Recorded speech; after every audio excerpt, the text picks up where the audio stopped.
This is the Nanjing University of Science and Technology or something like that? That's right. And there's a professor.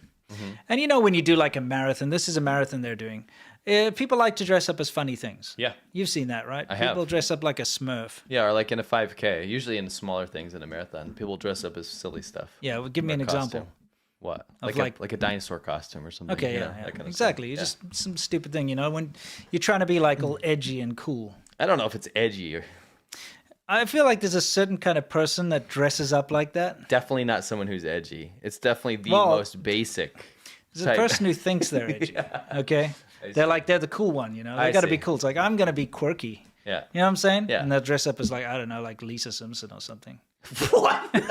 What a choice. I'm just saying, like... What a choice. Why Lisa Simpson? I have no idea. Why did that come to mind? I have no idea, but you know... That's like the least edgy thing I could ever think. She's a nerd? Yeah, well, I mean, it's kind of correct. Oh, yeah. You know what I mean? Yeah. Anyway, they'll dress up as something, okay? Yeah. An ATM machine or something. I don't know, right? And then run. So this guy decided to dress up as a very famous judge from China's ancient history. Now, we're going to teach you something here, guys, because it's kind of fascinating. But let's first of all see. He's holding up a placard which says, I'm innocent. Yeah. Okay? As he races along. Okay? Wait, what do you think is going to happen to him? I'm just going to ask you, what do you think is going to happen to him? He's holding up a piece of paper with something written on it. What does that get you in China?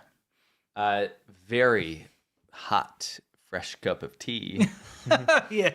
In jail. Let's take a look what happens to him. He's immediately arrested. Like violently. Yeah, it's like, come on, what did the poor guy, he's just making a joke.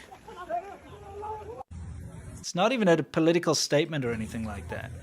He's saying he's innocent. Yeah. It's about him. Yeah. He's basically... What I'm surmising, because I don't know about the backstory of him, what I can tell is that it's not like he's escaped from jail or something. It's like he's saying he's innocent for doing this, right? He's innocent, right? Yeah, it's probably based on some historical account. Well, we can read. I'm going to read a little bit of that. The thing is, it turns out he's actually quite a fascinating historical character, this guy. Yes. Not this guy. This guy's just a university professor who couldn't find a Lisa Simpson costume. So he's dressed up as one of China's most famous judges. Yeah. Called Bao Zheng, or they call him Bao Gong as a nice way. Yeah. Bao Zheng is his real name. He was a magistrate, right? And a very famous judge. Yeah. About 1,000 years ago. About 1,000 years ago. In China for being incredibly fair and anti-corruption.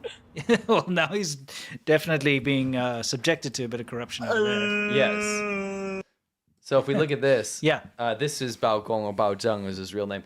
And so he was famous for being holding government accountable and being transparent. And having a hat that kind of looks like a toilet. / piano. With wings. With wings. Yeah. But a very respected man in China. Somebody that always called for cleverness and fairness. I have a quote here. This is a case that he was presiding over. Okay.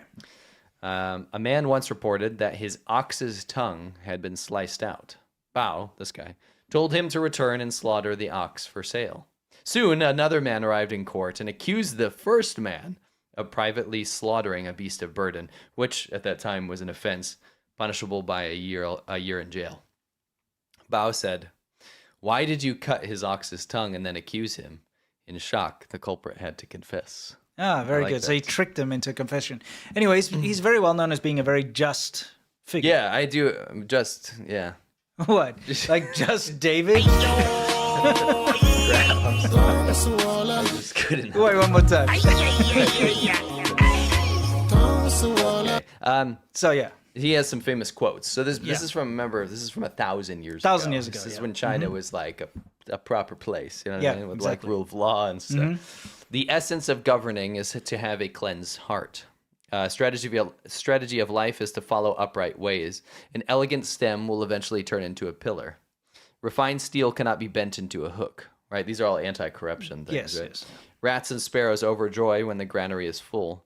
Rabbits and foxes worry when the grassland dies. History books contain teachings by those deceased. Don't leave your descendants with only embarrassment. That's very good. Yeah. Anyway, so he's a bit of a kind of a hero, but what really annoys me is during Mao's Cultural Revolution. Yeah. His ancestors, which by the way they can trace him back, they'd been keeping like portraits and manuscripts and stuff.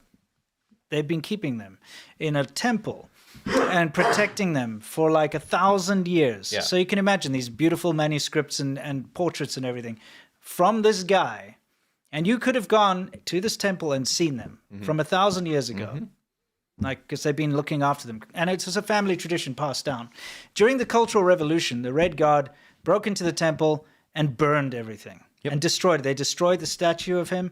They burned all of the manuscripts, all the paintings, all the pictures, everything that had been preserved for 1,000 years. In the 60s, got burned down. Yeah, got completely destroyed. And that's why, we do go on a little bit about how the Communist Party destroyed China's history, but this is a great example. It really did. Absolutely did. And this, I think, is so poetic. No pun intended, because I just read his poem. Yeah, yeah. But it of a guy dressed up as Bao Gong running. Yeah. Right? Maybe holding something up in reference to justice and then getting taken down by the Communist Party. Yeah. How poetic is that? It's ridiculous. I mean, this happened only a couple days ago by, what was it? ironic. What was it, the 18th? 17th. 17th, sorry. Okay.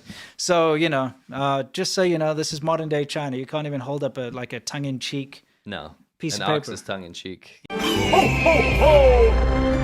It's the Shaban Ho Ho Ho holiday sale.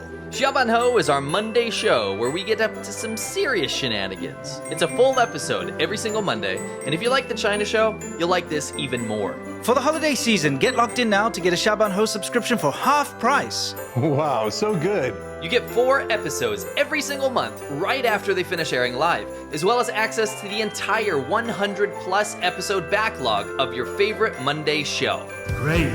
Current full-price Shaban Ho members will be upgraded to Shaban Ho Live, where you can still see Shaban Ho Live, participate in the stream, have your questions answered, and choose the next topic.